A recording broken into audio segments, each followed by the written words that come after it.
Assalamualaikum warahmatullahi wabarakatuh. Perkenalkan, nama saya Ika Amalia Herfa Heftianti dari kelas berpikir Matematika tingkat tinggi 7B. Nah, di video ini saya akan membahas tentang pembahasan soal Olimpiade SMA dan kemampuan komunikasi matematis. Sebelum kita lanjut nih, jadi untuk subbab materi dari Olimpiade SMA itu sendiri itu terdiri dari 4, yaitu yang pertama ada teori bilangan, yang kedua itu ada aljabar, yang ketiga itu ada geometri, dan yang keempat ada kombinatorika. Nah, di video ini saya akan membahas tentang kombinatorika. Untuk lebih lanjut, bahas soal tersebut. Nah, yang pertama, soal pertama itu adalah di salah satu kampus ternama sedang mengadakan pemilihan kelas untuk program studi ilmu komunikasi pada semester berikutnya. Terdapat sebanyak 115 mahasiswa yang mengambil mata kuliah komunikasi organisasi, 71 mahasiswa yang mengambil mata kuliah komunikasi terapan, dan 56 mahasiswa yang mengambil mata kuliah komunikasi massa. Di antaranya 25 mahasiswa mengambil mata kuliah komunikasi organisasi dan komunikasi terapan, lalu 14 mahasiswa mengambil mata kuliah komunikasi organisasi dan komunikasi massa. Selanjutnya itu ada 9 mahasiswa mengambil mata kuliah komunikasi massa dan komunikasi terapan. Nah, pertanyaannya nih, jadi jika terdapat 196 mahasiswa yang mengambil paling sedikit satu dari 3 mata kuliah tersebut, maka apakah benar jika mahasiswa yang mengambil 3 mata kuliah sekaligus itu ada 2 orang? Nah, untuk soal seperti ini, dia dikategorikan C5, yaitu menilai. Alasannya kenapa? Karena adanya pengecekan suatu pernyataan yang dibuat apakah benar atau salah. Nah, selanjutnya untuk pembahasannya, jadi untuk cara pertama ini kita perhatikan nih soal tersebut, apa sih yang diketahui. Ternyata yang diketahui itu, yang pertama itu tadi kan ada komunikasi organisasi dan komunikasi terapan. Nah, kita permisalkan jadi OT, lalu komunikasi organisasi dan komunikasi massa itu kita permisalkan OM. Nah, kemudian untuk komunikasi massa dan komunikasi terapan itu kita permisalkan sebagai MT. Selanjutnya kalau untuk komunikasi organisasi, terapan, dan massa itu OMT. Nah, untuk komunikasi organisasi itu sendiri yaitu KO, terus komunikasi massa itu KM, dan komunikasi terapan itu KT. 115 mahasiswa yang mengambil komunikasi organisasi. Nah, kita tadi komunikasi organisasi itu kita permisalkan jadi KO, kemudian 7 mahasiswa itu komunikasi terapan mengambilnya jadi KT, dan 56 mengambil komunikasi massa. Jadi kita permisalkan KM. Nah, seperti ini. Jadi KO itu ada 115, KT itu 71, dan KM itu ada 56. Selanjutnya kita back kembali. Katanya dia itu 25 mahasiswa mengambil komunikasi organisasi dan komunikasi terapan. Nah, terus ada 14 mahasiswa mengambil mata kuliah komunikasi organisasi dan massa. Lanjut untuk yang 9 ini dia mengambil massa dan komunikasi terapan. Jadi kita kurangi itu karena ada si organisasi dan terapan itu di dalamnya itu ada 25 mahasiswa. Terus untuk organisasi dan massa itu ada 14, dan MT itu ada 9. Nah, yang ditanyakan itu jika terdapat 196 mahasiswa yang mengambil paling sedikit satu dari ketiga mata kuliah tersebut, apakah benar jika mahasiswa mengambil 3 mata kuliah itu ada 2 orang. Nah, jadi yang belum diketahui datanya itu adalah ada komunikasi organisasi terus terapan dan masa. Itu ketiganya belum. Totalnya itu dari semuanya itu ada 196 mahasiswa. Nah, jadi selanjutnya itu berarti tinggal ditambah nih 115 ditambah 71 ditambah 56 dikurang 25 dikurang 14 dikurang 9 dan ditambah berapa nih data ini OMT ini yaitu 194. Nah, ditambah OMT karena kita belum mengetahui nilai dari OMT tersebut. 196. Nah, OMT sama dengan 196 dikurang 194. Itu menjadi OMT itu sama dengan 2. Tadi katanya, apakah benar jika dia mengambil sekaligus 3 mata kuliah, itu ada 2 orang? Nah, ternyata, jadi jika dilihat dari pernyataan di atas, ternyata benar mahasiswa yang mengambil 3 mata kuliah itu sekaligus ada 2 orang. Nah, untuk cara kedua, yaitu menggunakan prinsip inklusi, eksklusi. Nah, jadi kita permisalkan juga nih, untuk komunikasi organisasi itu sendiri, kita simbolkan A, dan komunikasi terapan kita simbolkan B, kemudian untuk komunikasi massa kita simbolkan C. Jadi katanya, soalnya itu mahasiswa mengambil 3 sekaligus, berarti ada 3 himpunan kan? Nah, jadi N, A gabungan B gabungan C sama dengan, nah untuk rumus dari inklusi eksklusi itu sendiri yaitu NA ditambah NB ditambah NC dikurang N A irisan B dikurang NA irisan C dikurang B irisan C ditambah NA irisan B irisan C. Nah, organisasi itu terdiri dari 115 mahasiswa, berarti NA-nya itu 115 ditambah NB kan komunikasi terapan. Tadi diketahui bahwa komunikasi terapan itu tambah 71. Nah, kemudian NC itu kan komunikasi massa, diketahui pada soal itu ada 56 mahasiswa. Nah, kemudian dikurang NA irisan B, ada mahasiswa organisasi dengan mahasiswa terapan. Nah, diketahui pada soal itu ada 25 mahasiswa. Terus dikurang NA irisan C. Nah, NA irisan C itu jadi ada mahasiswa komunikasi organisasi dan mahasiswa komunikasi massa. Diketahui pada soal ada 14.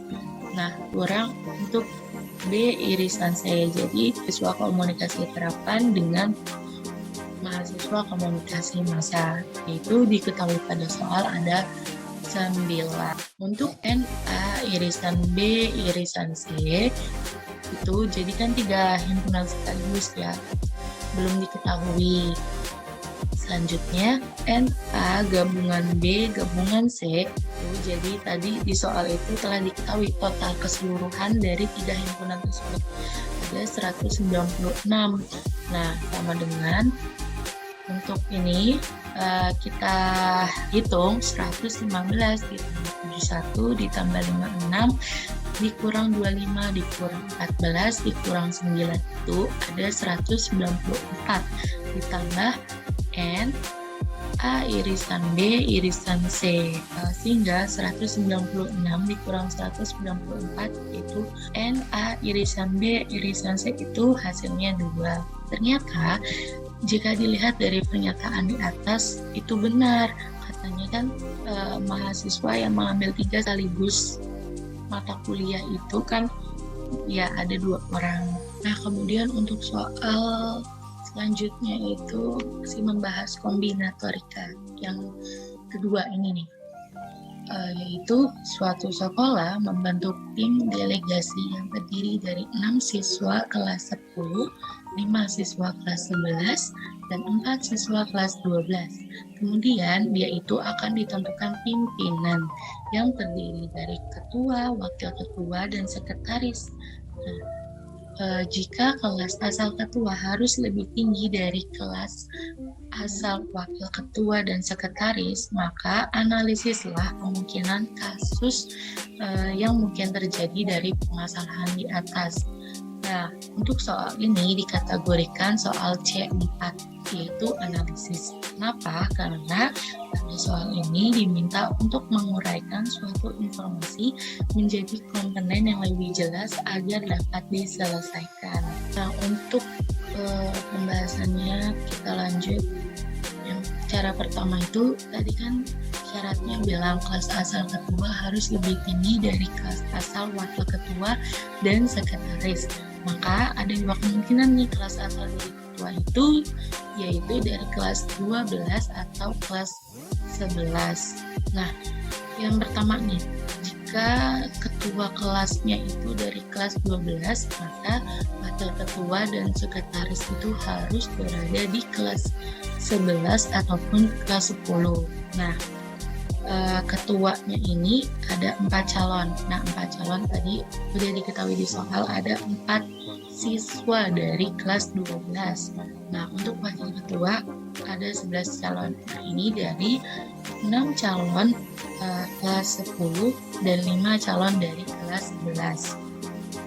Nah, selanjutnya ada sekretaris. Sekretaris itu 10 calon. Kenapa? Karena dari 11 calon ini anak itu sudah menjadi wakil ketua. Berarti kemungkinan jika ketua kelas itu berasal dari 12 itu, tadi kan udah diketahui nih, ketua ada 4, wakil ketua ada 11, sekretaris itu ada 10. Berarti tinggal dikalikan saja 4 kali 11 kali 10 yaitu 440. Nah, selanjutnya, yang kedua nih, misalkan kalau ketua kelas dari kelas 11, berarti kan wakil ketua dan sekretaris harus dari kelas 10 kan.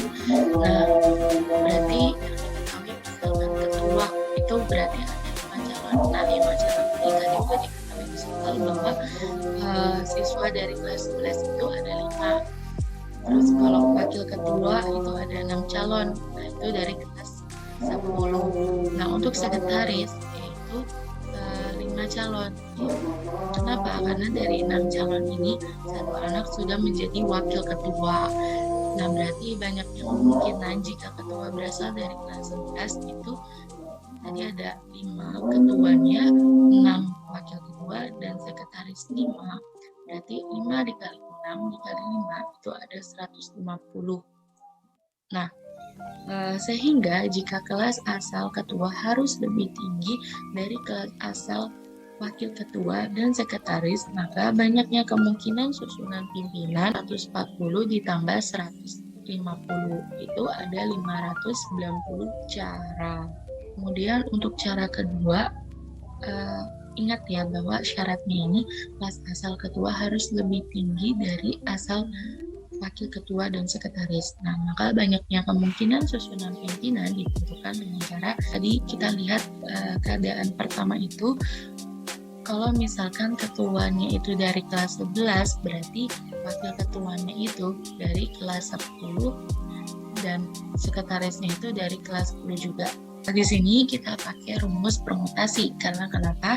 Tadi kan di soal ditanya kemungkinan susunan pemimpin. Nah, dari permutasi itu sendiri, ciri-cirinya itu memperhatikan susunan. Berarti kita akan menggunakan rumus permutasi. Nah, berarti 5 permutasi 1. Nah, 5 ini didapat dari jumlah siswa dari kelas 11. Ada 5. Di 1 ini berarti ada kemungkinan ketua kelas dipilihnya. Selanjutnya, dikali 6 permutasi 2. Berarti 6 ini didapat dari jumlah siswa kelas 10. Nah, dua ini kemungkinan yang akan dipilih itu kan berarti wakil ketua dan sekretaris. Permutasi itu sendiri rumusnya n faktorial per n dikurang r faktorial. Jadi 5 faktorial dikurang 5 dikurang 1 faktorial dikali 6 faktorial per 6 dikurang 2 faktorial. Nah, karena di sini 5 dikurang 1 itu 4 faktorial, maka kita berhenti di 4 faktorial. Berarti 5 dikali 4 faktorial. Biar lebih cepat. Nah, terus dikali 6 faktorial per, karena 6 dikurang 2 itu 4, maka kita berhenti di 4 faktorial ini. Jadi 6 dikali 5 dikali 4 faktorial. Nah, kita sama-sama coret 4 faktorial ini, berarti sisanya itu 5 dikali 6 dikali 5 sama dengan 150. Nah, kemudian untuk keadaan kedua ini sama seperti tadi. Keadaan kedua ini ketua kelasnya dari 12, wakil ketuanya berarti dari kelas 11, dan sekretarisnya itu dari kelas 10. Nah, maka 4 permutasi 1.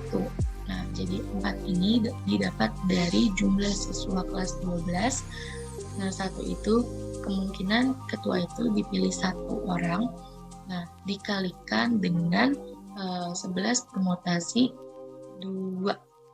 Nah, 11 ini didapat jumlah siswa kelas 11 yaitu 6 ditambah jumlah siswa kelas 10 yaitu 5. Berarti 6 ditambah 5 yaitu 11. Nah, untuk 2 ini itu kemungkinan yang akan dipilih yaitu wakil ketua dan sekretaris. Nah, jadi sama dengan 4 faktorial per 4 dikurang 1 faktorial dikali 11 faktorial per 11 dikurang 2 faktorial. Nah, 4 kurang 1 faktorial itu 3 faktorial, maka kita berhenti di 3 faktorial. 11 faktorial per 11 kurang 2 faktorial. Nah, karena 11 kurang 2 itu 9, berarti kita berhenti saja faktorialnya di 9 faktorial. Berarti yang tersisa di sini ada 4 dikali 11 dikali 10, yaitu 440. Maka banyaknya kemungkinan susunan pimpinan yaitu tinggal ditambah saja, jadi 150 ditambah 440. Berarti ada 590 cara. Selanjutnya di sini saya akan membahas kemampuan komunikasi matematis. Nah, soal ini berbunyi, pada suatu hari seorang pengemudi ojek online berhasil mendapatkan 25 poin karena telah berhasil mengantarkan 10 penumpang dan 5 pesanan makanan.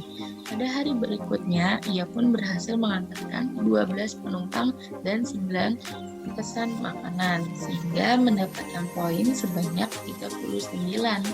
Tentukan banyaknya poin yang diperoleh jika ia berhasil mendapat 20 penumpang dan 10 pesan makanan dengan menuliskan angka penyelesaian yang sistematis. Nah, untuk soal seperti ini dikategorikan dengan indikator karena di sini sudah diketahui ditanyakan menuliskan langkah penyelesaian yang sistematis, maka indikator dari kemampuan komunikasi matematisnya itu sendiri yaitu completion step, yaitu melakukan langkah-langkah penyelesaian masalah secara sistematis. Nah, untuk pembahasannya, jadi kita misalkan poin penumpang itu X, poin untuk pesan makanan itu sama dengan Y. Nah, berdasarkan cerita pada soal dapat diperoleh model matematika seperti bawah. 10x ditambah 5y sama dengan 25. Ini menjadi persamaan pertama. Nah, terus 12x ditambah 9y sama dengan 39 untuk persamaan kedua. Nah, jadi langkah-langkahnya itu secara sistematis. Yang pertama, kalikan persamaan pertama dengan 9. Kemudian persamaan kedua dengan 5. Hal ini digunakan untuk membuat salah satu variabelnya sama sehingga bisa saling mengurangi. Nah, maksudnya gini. Jadi 10x ditambah 5y sama dengan 25, kita kalikan nih 9. Nah, terus 12x ditambah 9y sama dengan 39, kita kalikan 5. Berarti jika masing-masing dikalikan untuk yang pertama kali 9, maka didapat 90X tambah 45Y sama dengan 225. Nah, untuk persamaan kedua, jika dikalikan 5, dia mendapatkan hasil 60X ditambah 45Y sama dengan 195. Nah, ini 45Y sama 45Y dikurangi itu habis, jadi yang tersisa itu ada 90X dikurang 60X sama dengan 30X. Sini ada 225 dikurang 195 yaitu 30, berarti X-nya itu 1. Nah, untuk langkah 2, jadi berdasarkan perhitungan di atas, maka diperoleh nilai X-nya itu 1. Nah, kita substitusi nih nilai X sama dengan 1 pada salah satu persamaan yang diketahui, karena kita akan menggunakan persamaan kedua, yaitu 12X ditambah 9Y sama dengan 39. Nah, X-nya itu kita gantikan menjadi 1, terus ditambah 9Y sama dengan 39. Nah, 12 kali 1 yaitu 12 ditambah 9Y sama dengan 39Y. Nah, terus 39 dikurang 12 itu berarti 27. Nah, Y sama dengan 27 dibagi 9 itu 3. Nah, berarti untuk poin penumpang itu kan tadi kita permisalkan X, berarti dia itu bernilai 1. Nah, terus poin pesanan makanan itu kita permisalkan menjadi Y. Nah, Y itu nilainya 3. Berarti poin yang diperoleh untuk 20 penumpang dan 10 pesanan makanan, berarti kita jadikan model matematika itu 20X ditambah 10Y. Nah, X-nya itu kita gantikan, dia ini bernilai 1, berarti 20 dikali 1 ditambah 10Y. Berarti Y-nya itu kita ganti 3, berarti 10 dikali 3. Nah, 20 dikali 1 itu 20, ditambah 10 kali 3 itu 30. Maka yang didapat si ojek itu ada 50 poin dari 20 penumpang dan 10 pesanan makanan. Nah, itu dia tadi pembahasan dari soal Olimpiade SMA dan kemampuan komunikasi matematis. Sekian, wassalamualaikum warahmatullahi wabarakatuh.